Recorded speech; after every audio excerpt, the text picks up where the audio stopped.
भगवान के निष्काम भक्त हुए, बड़े प्रसिद्ध हैं। नाम है श्री रैदास जी महाराज। एक बार नदी में स्नान कर रहे थे, तो स्नान करते ही उनको अपने पैरों के नीचे कुछ अनुभव हुआ।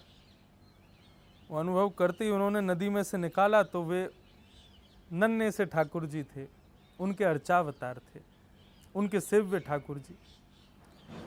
अब तो रैदास जी इतने प्रसन्न हो गए कि ठाकुर जी स्वयं अपनी सेवा करवाने के लिए मेरे समीप आ गए, बड़े आनंदित हो गए।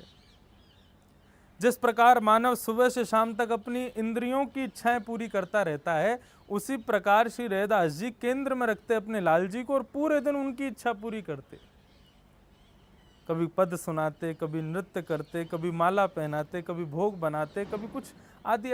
ऐसा मैंने सुना है कि रैदास जी ने वो जहाँ रहते थे, जिस परनकुटी में रहते थे, उसके प्रत्येक कोनों को अलग अलग नाम दे रखा था। एक कोना बद्रीनाथ, एक द्वारिकाधीश, एक रंगनाथ और एक जगन्नाथ। अब बोले कि इतना मैं समर्थवान नहीं हूँ कि सब जगह दर्शन करने जा सकूँ, तो अपने लाल जी से कहते, लाल जी अब तो हम जा रहे हैं जगन्नाथपुरी। तो एक कोना जिसका नाम जगन्नाथ था, उसी में जाकर बैठ जाते। बोले अब जगन्नाथपुरी में नेत्र बंद करके जगन्नाथ स्वामी नयन पथगामी भवतु में उनका दर्शन करते। ऐसा भाव। अपनी कुटिया में ही सारे तीर्थ, सारे धामों का दर्शन करते थे। लेकिन वही बात है ना बंधुओं, संसार का एक नियम है कि यहाँ पर लोग आपको सम्मान रूपी अमृत पिलाते हैं, तो आप ये भूल जाते हैं कि कभी ना कभी आपको विष रूपी अपमान भी पिलाया जाएगा। और रैदास जी के संग वही हुआ। कुछ लोगों को पता चला कि रैदास जी भगवान की सेवा करते हैं, तो उन्होंने उस पर ऑब्जेक्शन उठाया कि आप अधिकारी नहीं हैं सेवा के, भगवान की सेवा का अधिकार तो हमें है। और बात यहां तक पहुंच गई कि उस नगर के राजा को जाकर के उन्होंने कह दिया कि आप रैदास जी के ठाकुर जी को उनसे विमुख कीजिए और हमें दिलवाइए, अधिकार हमारा है सेवा का।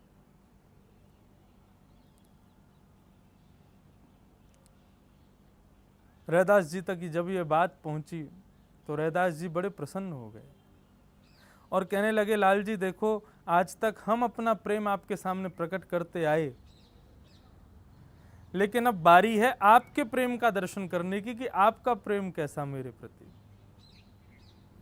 प्रातः काल का समय हुआ, बीच में एक सुंदर सिंहासन पर लाल जी विराजे, एक तरफ रैदास जी और एक तरफ सारे उनके विपक्षी बैठे।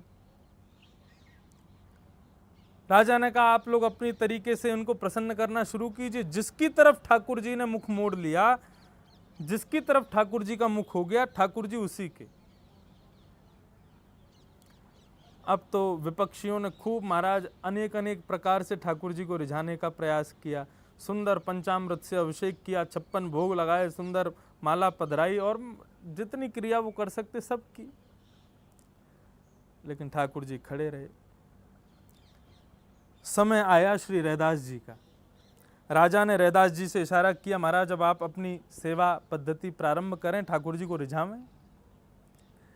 रैदास जी ने हाथ जोड़ करके अपने लाल जी को देखा और नेत्रों से अश्रुपात करने लगे। बोले, हे प्रभु। और उन्होंने एक बहुत ही प्यारा, बहुत ही सुंदर एक पद गाया।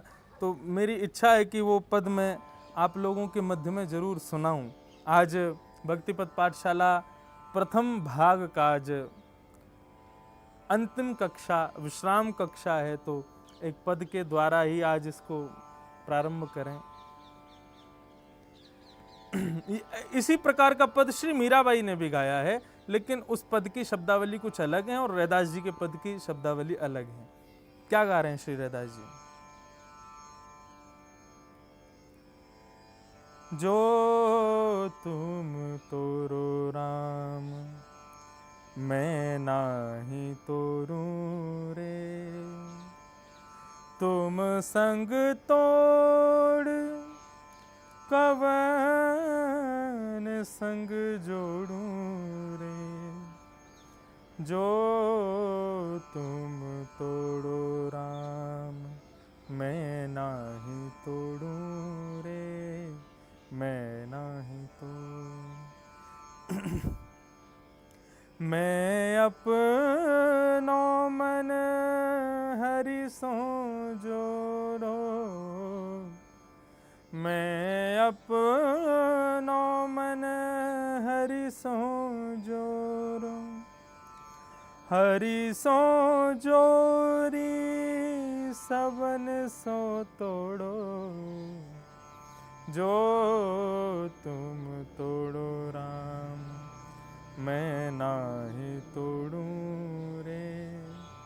तुम संग तोड़ राम कौन संग जोड़ूं रे, जो तुम तोड़ो राम। सब ही पहर तुम्हारी ही आशा, सब ही पहर तुम्हारी आशा। मन क्रम वचन कहे रे दासा, जो तुम तोड़ो राम मैं नाही तोड़ूं रे। तुम संग तोड़ राम कौन संग जोड़ूं रे, जो तुम तोड़ो राम। और ये पद श्री रैदास जी नेत्र बंद करके गाते जा रहे थे। नेत्रों से अश्रुपात होता जा रहा था।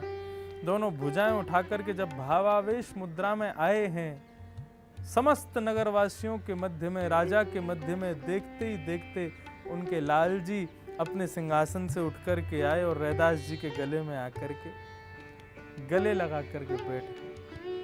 इसे कहते हैं निष्काम प्रेम।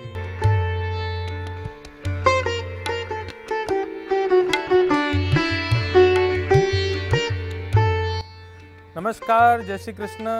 आप सभी पथिकों का पुनः बहुत बहुत स्वागत है भक्तिपथ पाठशाला में। तो आज भक्तिपथ पाठशाला का प्रथम भाग का विश्राम दिवस है। आप लोग ऐसा सोच भी रहे होंगे कई लोग कि भैया इतनी जल्दी कैसे, और कई लोगों को आनंद भी आ रहा होगा, बढ़िया छुट्टी मिल जाएगी। लेकिन मैंने किसी को बांध के नहीं रखा था इसमें। भाव केवल इतना था कि मैं भक्तिपथ पाठशाला के द्वारा ये नया विचार जैसा आया कि ऐसा कुछ किया जाए, लेकिन मैं थोड़ा श्योर कम था कि इतने लोग इससे प्रभावित होंगे क्या, लोगों को वास्तव में मेरे बताने का तरीका या इस प्रकार से आप लोगों के मध्य आने का तरीका, उससे कुछ बदलाव मैं कर भी पाऊंगा कि नहीं। तो मैं उसके प्रति थोड़ा सा श्योर कम था, इसलिए केवल मैंने एक प्रयास मात्र जैसा प्रारंभ किया था कि देखूं कि कैसा इसका स्वरूप लग रहा है। और मैं सच बताऊं, मैं बहुत प्रसन्न हुआ जब मैंने देखा कि आप सब लोग इतने आनंदित थे, इतने उत्साह में आप लोगों का सुंदर रिप्लाई आते थे, मैसेजेस आते थे, कमेंट्स आते थे, वो सब देख करके बहुत प्रसन्न था। यहाँ तक कि आप लोगों के साथ साथ पूज्य हमारे पिताजी महाराज, माताजी भी, वे सब भी पाठशाला का दर्शन करते थे। और ऐसा नहीं है कि परीक्षा के समय मैं उनको उत्तर बता देता था, उनकी भी परीक्षा होती थी और उनकी परीक्षा में स्वयं बैठ करके लेता था, और वे लोग भी बड़े आनंदित थे। तो इसमें थोड़ा सा कल रात्रि बैठ करके एक विचार किया, और विचार के बाद में ऐसा मन में भाव आया कि अब जिस पद्धति से हम चल रहे थे उसको थोड़ा विराम किया जाए, कुछ नई पद्धतियां और कुछ नए तरीकों से इसी पाठशाला को पुनः प्रारंभ किया जाएगा। कब किया जाएगा वो मैं कल शाम को आप सबके मध्य में फेसबुक पर स्वतंत्र लाइव आऊँगा, और उस समय फिर मैं थोड़ा और विमर्श करके आप सबके मध्य में बताऊँगा। तो आज की इस विश्राम पाठशाला को हम प्रणाम करें। भक्तिपथ के जितने भी पथिक इसमें भाग लिए उन सबको पहले ही धन्यवाद कहता हूँ, आपका बहुत बहुत धन्यवाद। जितने भी पाठ हमने किए, उन पाठों में जितने भी वैष्णवों का, भक्तों का स्मरण किया, उन सबको प्रणाम करता हूँ।